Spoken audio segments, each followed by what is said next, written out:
এই সংবাদটি নিয়ে আপনাদের সামনে দাঁড়াতে হবে, এটা আমরা কখনো ভাবিনি। আমরা এবারও আশা করছিলাম ঠিক আগের মতোই আবারও তিনি সুস্থ হয়ে উঠবেন। আমরা ভারাক্রান্ত হৃদয়ে ইতিমধ্যে আপনারা শুনেছেন ডক্টর শাহাবুদ্দিনের ঘোষণা। আজ ভোর 6টায় আমাদের গণতন্ত্রের মা, আমাদের অভিভাবক, আমাদের জাতির অভিভাবক আমাদেরকে ছেড়ে চলে গেছেন। ইন্না লিল্লাহি ওয়া ইন্না ইলাইহি রাজিউন। এই শোক, এই ক্ষতি, এটা অসহায়, অপূরণীয়। এই জাতি কোনোদিন পূরণ করতে পারবে না। যে নেত্রী তার সারাটা জীবন জনগণের অধিকারের জন্য, কল্যাণের জন্য তার সমগ্র জীবনকে উৎসর্গ করেছিলেন, সেই নেত্রী দেশনেত্রী বেগম খালেদা জিয়া আমাদের মাঝে নেই।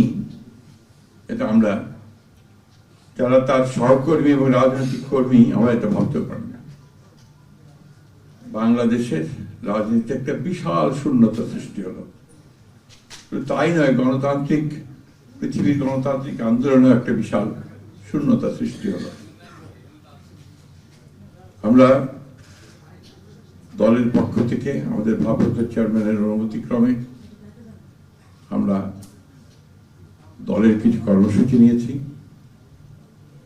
সেই কর্মসূচিগুলো আমাদের দলের সিনিয়র যুগ্ম মহাসচিব রুহুল কবির রিজভী সাহেব আপনাদের সামনে তুলে ধরবেন। সরকারের প্রধান, এই কেয়ারটেকার গভর্নমেন্টের প্রধান প্রফেসর ডক্টর মোহাম্মদ ইউনূস আমাদেরকে ফোন করেছিলেন সাথে সাথে, এবং ইতিমধ্যেই তারা সিদ্ধান্ত নিয়েছেন যে 10টার মধ্যেই তারা স্পেশাল ক্যাবিনেট মিটিং করবেন। সেই ক্যাবিনেট মিটিংয়ে তারা দেশনেত্রী বেগম খালেদা জিয়ার যে শেষ কাজগুলো, তা জানাজা, তার দফন, তাকে রাষ্ট্রীয় মর্যাদায় দাফন করা, তাকে রাষ্ট্রীয় মর্যাদা দেওয়া, এই বিষয়গুলি নিয়ে তারা সকাল 10টার সময় একটা সভা করবেন। এরপরে আমরা পুরো জিনিসটাকে কোঅর্ডিনেট করে আবার সেটা আপনাদের সামনে জানাবো। আমি এখন অনুরোধ করব আমাদের দলের সিনিয়র যুব মহাসচিব জনাব রুহুল কবির রিজভী, তিনি আপনাদের সামনে দলের কর্মসূচিটা জানাবেন। এটা হচ্ছে আপাতত এখনই নেওয়া কর্মসূচি। এরপরে আমাদের একটা স্ট্যান্ডিং কমিটি মিটিং হবে 12:30টার দিকে। সেই মিটিংয়ে আমরা আরো বিস্তারিত কর্মসূচি গ্রহণ করব।